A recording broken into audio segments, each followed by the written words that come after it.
Если ты сам не включаешься, вот это страшно. Если тебе лично не интересно, то зритель это тут же считает. Если ты не чувствуешь вот этого драйва, ничего не получится.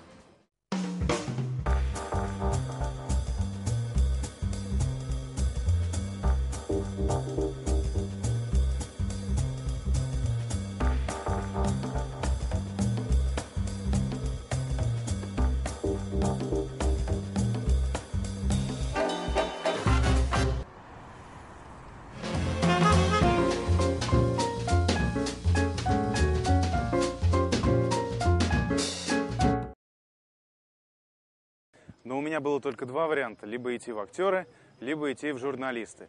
Поскольку актерская профессия, не совсем профессия, скажем так, а скорее призвание, то мне захотелось получить сначала какое-то знание, которое я смогу применять в жизни и смогу с ним работать. Это обширный кругозор, это большое количество знакомств, это возможность научиться правильно разговаривать по-русски. Поэтому я решил, что пойду на журналистику, поступил на журфак. Я отучился там благополучно, слава богу. Теперь нужно пойти на режиссерский, потому что, как я и тогда и думал, актерская профессия не совсем профессия. Поэтому, если я куда дальше и пойду, то это в режиссеры.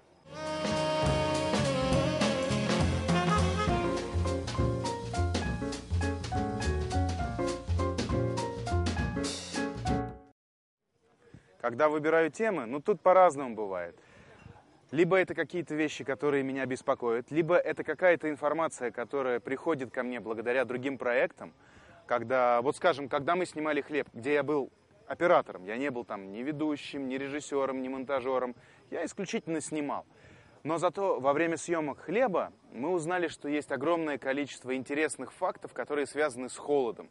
И так родилась идея сделать проект «Холод», который вот у нас закончился, сколько получается, полгода назад, нет, год назад. И проект «Холод» вроде как состоялся, хорошие отзывы получили, и было, конечно, очень интересно работать. Самое главное, мне кажется, это чтобы было интересно работать, и чтобы та информация, которая поступает, лично через тебя проходила.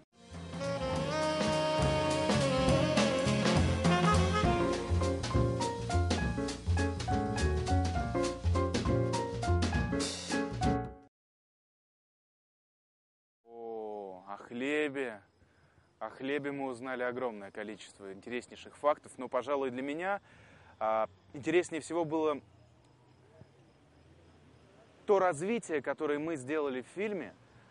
Мы попытались рассказать о хлебе в качестве, скажем так, двигателя прогресса, двигателя человеческой цивилизации. То есть не просто рассказать, что вот там можно делать хлеб из такой муки, из сякой муки, как это делалось в древности. Нет, мы решили подойти к этому по-другому, по-научному. Попытались разобраться, каким образом хлеб влиял на нашу цивилизацию и как он помогал человечеству развиваться.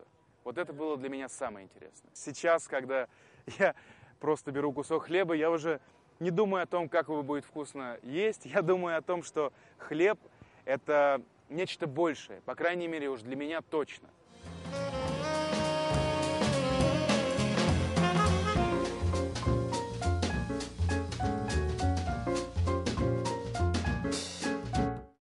Наверное, труднее всего было пройти по проливу Дрейка. То есть для того, чтобы попасть в Антарктиду, необходимо сначала прилететь в Аргентину, спуститься на самый-самый-самый краешек, вот этот вот мыс, который находится у нас в самом низу, и 2 дня идти на корабле через пролив Дрейка. А там бывают очень сильные штормы. Фактически, возвращаясь обратно, мы попали в 8-бальный шторм.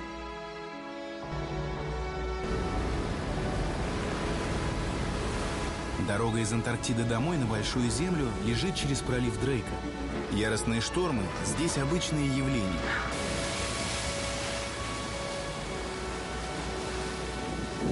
Очень холодно, но мы терпим ради искусства. Пожалуй, можно надеть солнечные очки. Теперь гораздо лучше стало. Нас качало так, что большинство людей вот так вот ползали по стенам. Они не могли находиться в статике. Постоянно вот так вот корабль бился, летели волны, которые по высоте, наверное, можно сравнить с 4-этажным домом. И это было для большинства людей тяжело, но для меня это было, если честно, можно сказать, по кайфу, потому что можно было подпрыгнуть, тебя чуть-чуть подбрасывало, можно было хорошенечко взлететь. Ну и очень интересно, конечно, было наблюдать, как корабль бьется об эти волны, как мы их разрезаем, и все равно идем вперед.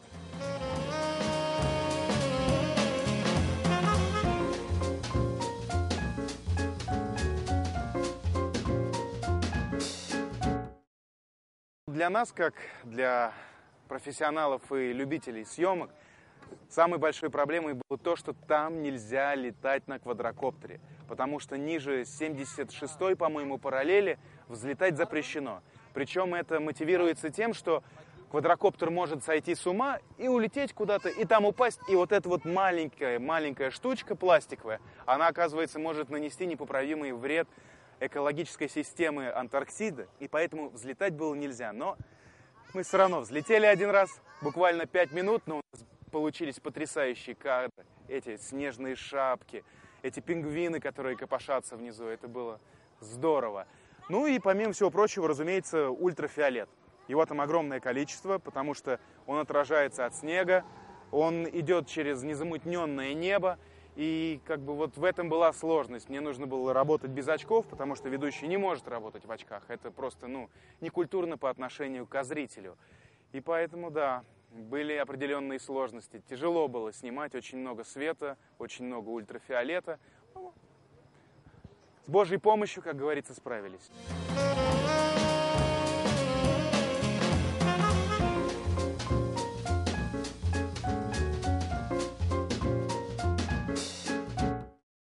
Сложно было с немцами. У нас даже произошел один забавный случай.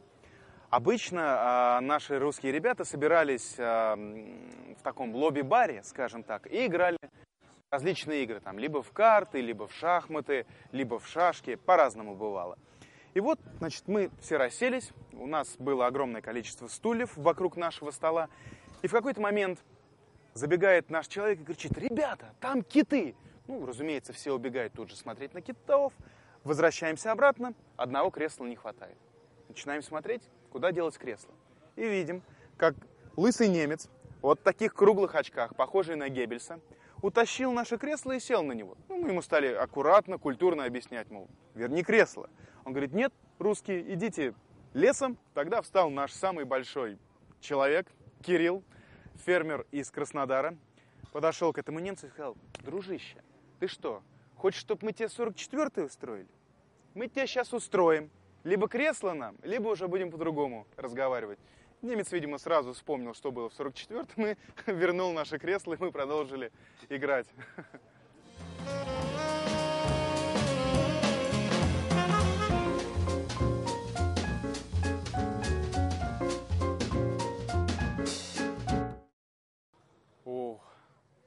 На этот вопрос мне тяжело ответить, потому что, во-первых, я уже не первый раз в Абхазии.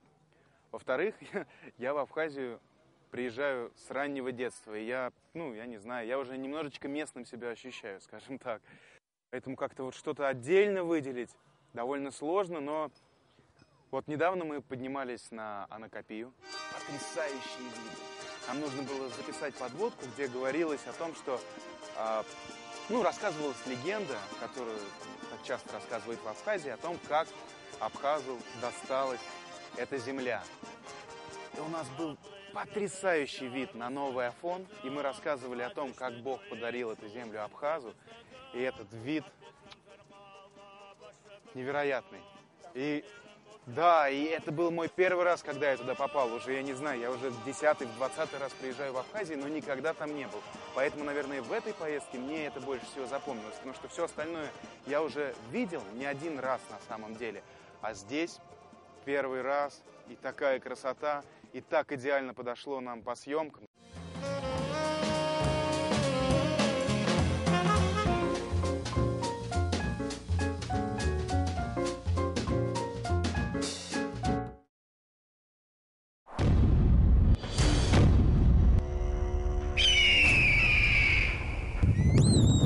Мир больше, чем мы о нем знаем.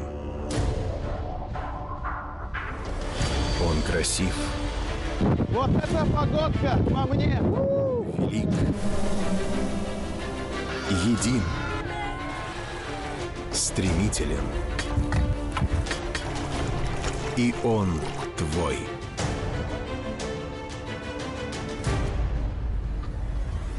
Каждый новый маршрут — это череда тайн, которые надо разгадать. Журналист Евгений Кривцов открывает неизвестное в известном. Он убежден, границы существуют только в умах людей. И вот я здесь, в Англии. Я мечтаю почувствовать себя настоящим джентльменом и выглядеть как герои книги. Доброе утро. Доброе утро, сэр. Меня зовут Женя. Меня зовут Джек. Я пришел, чтобы примерить традиционный костюм английского джентльмена. Нальчик — современный город. Широкие улицы, просторные площади, на которых не встретишь ни овец, ни коров, ни запряженных коней, ни всадников. Я прошел по главному проспекту, повернул налево и, о чудо, увидел то, что искал. Всадника. Но с головой. А вы знаете, какой был эталон черкесского мужчины? 90-60-90? Почти, на самом деле. Он должен был быть мускулинного типа. Честно говоря, мне больше всего понравились ваши соседи, греки, потому что греки обладают кавказским гостеприимством. У них потрясающая история, очень глубокая история, которую изучать и изучать. И в то же время есть вот эта вот европейская легкость. И очень-очень вкусно, и очень-очень красиво. Ну, то есть побережье ваше, виды, можно сказать, ваши, но вот есть что-то такое самобытное, что сохранилось, может быть, еще из античности, вот где-то у них, да, глубоко. И поскольку в детстве я очень любил древнегреческие мифы, мне было вдвойне интересно увидеть все те места, которые были описаны в книгах по истории Греции, по мифам Греции, которые были описаны у Гомера. Я думал, что в Греции будет, ну, честно говоря, скучно, что там будут какие-то развалины, нужно будет ходить люди, которые изнывают от этой жары.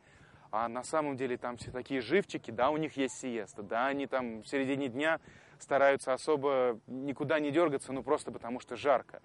Но потрясающий народ, очень гостеприимный. Я говорю, вот можно сравнить с кавказским гостеприимством. Действительно, очень похоже что-то. Это фактически греки, это европейские кавказцы, европейские абхазцы. Поэтому мне там понравилось.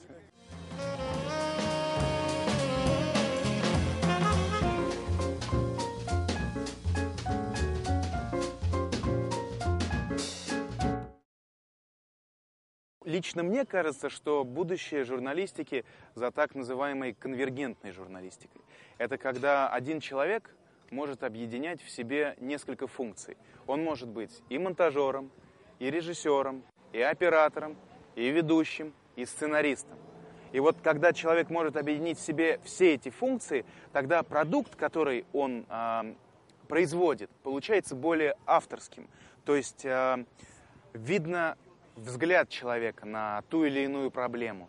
Тогда рождается какая-то более интимная, что ли, история. Горы манят своей красотой, но не прощают глупости.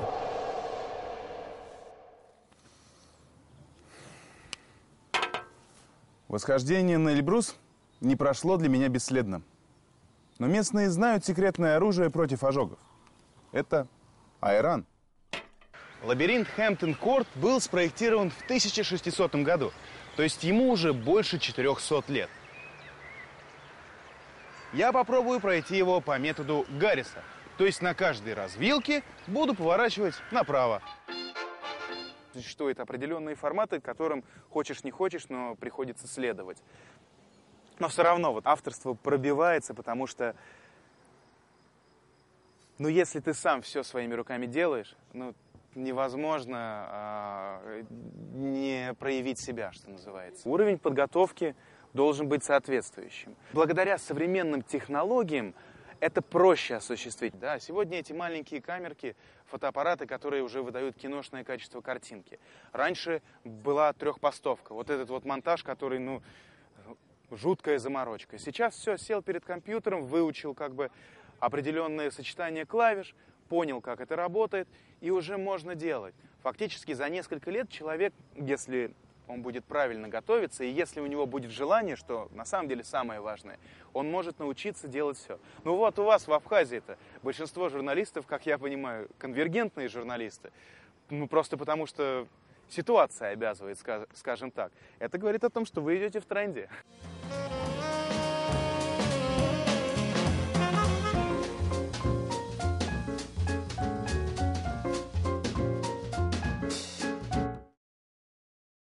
Это сложный вопрос, мне кажется, потому что телевидение все-таки это конвейер, который производит продукт ежедневно, еженедельно, нужно работать, сидеть и производить нельзя остановиться. А интернет позволяет чуть-чуть больше расслабиться, чуть-чуть больше дать жизни в эти все произведения телевизионные. И сейчас наблюдается такой момент, вот даже на том же Первом канале. Все стараются снимать уже вот чуть-чуть поближе к интернету. Потому что молодежь просто не станет иначе смотреть телевизор. Им уже не интересны вот эти вот стандартные кадры, эти интервью. Им хочется жизни. И интернет как раз дает эту жизнь и заставляет другие области подтягиваться на этот уровень. Самое страшное – это работать без души. Самое страшное – это когда ты просто приезжаешь, достаешь камеру и снимаешь, ну, потому что тебе это нужно сделать. Если ты сам не включаешься, вот это страшно. Если тебе лично не интересно, то зритель это тут же считает. Если ты не чувствуешь вот этого драйва, ничего не получится.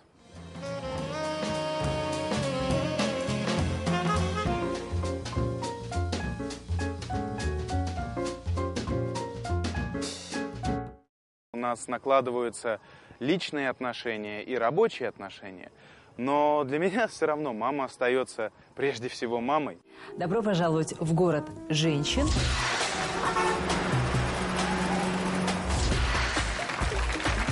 Удовольствие он ощутил.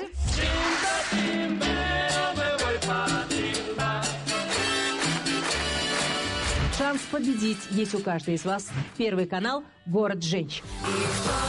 Путь популярной ведущей одного из директоров Первого канала Ларисы Кривцовой никогда не был эффектной прогулкой. Я вас очень прошу, уважаемые гости, пройти к нашему праздничному столу и поднять 100 грамм не наркомовских.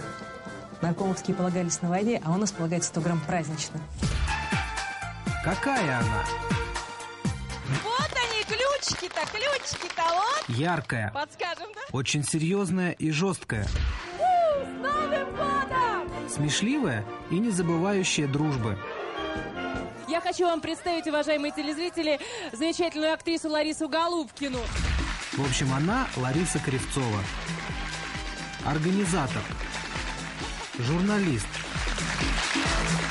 Надо сказать, что я сегодня волнуюсь больше за свою маму, чем, наверное, мама волновалась, когда меня рожала. Лауреат престижного «Золотого пера» и многих правительственных наград, в числе которых Абхазский орден «Честь и слава».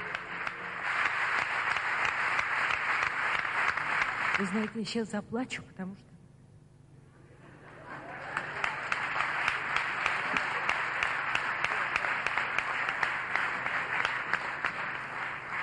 Я ее не заработала, но я буду ее отрабатывать. Но также она является и моим ментором, моим учителем, и человеком, которого я безумно уважаю как профессионала. И к ее мнению просто невозможно не прислушаться, потому что она говорит абсолютно четкие, дельные вещи. И если закрывать на них глаза, то продукт просто хуже получится. Мы оба козероги, и считается, что козерог – это самый работоспособный знак.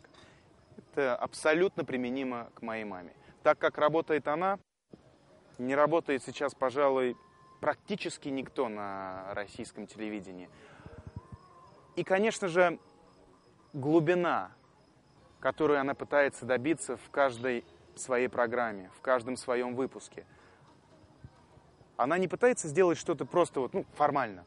Все, сделали и убежали. Нет, она всегда пытается копнуть глубже, она всегда пытается зацепить человека, с которым общается, найти интересную информацию, раскрыть индивидуальность.